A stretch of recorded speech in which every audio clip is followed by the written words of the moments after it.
12,000 বছর আগে বিলুপ্ত প্রাণী ফিরল জিন প্রযুক্তির হাত ধরে।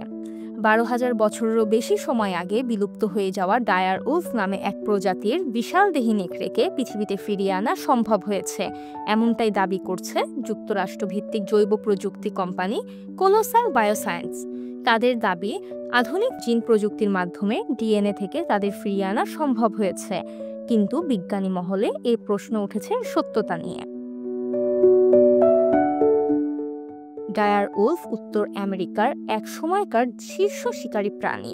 এরা ছিল আকারে সাধারণত ধূসর নেকড়ের চেয়ে বড়, মাথা অপেক্ষাকৃত চওড়া, পাতলা ও ঘন লোমের অধিকারী। কোলোসাল বায়োসায়েন্স নামক মার্কিন বায়োটেক সংস্থার কর্মকর্তাদের দাবি, জিন প্রযুক্তিবিদ্যার সাহায্যে তারা বিশ্বের প্রথম ডি-এক্সটিংশন গ্রুপ বিলুপ্তি প্রাণীর পুনরুদ্ধারের কাজ সফলভাবে সম্পন্ন করেছেন।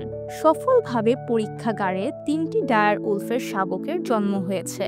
কোলোসাল বায়োসায়েন্সেস এর প্রধান নির্বাহী সিইও বেন ল্যাম্পটাইম ম্যাগাজিনকে জানিয়েছেন, তাদের বিজ্ঞানীরা একটি 13,000 বছর পুরনো দাঁত এবং 72,000 বছর পুরনো খুলি থেকে ডায়ার উলফের ডিএনএ সংগ্রহ করেন।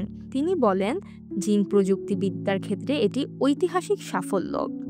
সদ্যজাত 3 ডায়ার উলফ শাবকের নাম দেওয়া হয়েছে রোমুলাস, রেমুস ও খালেসি। এই 3টি ডায়ার উলফ ছানা এখন 2000 একরের একটি সুরক্ষিত এলাকায় বাস করছে, যার অবস্থান গোপন রাখা হয়েছে। এলাকাটিকে চিড়িয়াখানা মানের 10 ফুট উঁচু বেড়া দিয়ে ঘিরে রাখা হয়েছে। তাদের সুরক্ষার জন্য নিরাপত্তারক্ষী, ড্রোন ও সরাসরি ক্যামেরা নজরদারির ব্যবস্থা রাখা হয়েছে।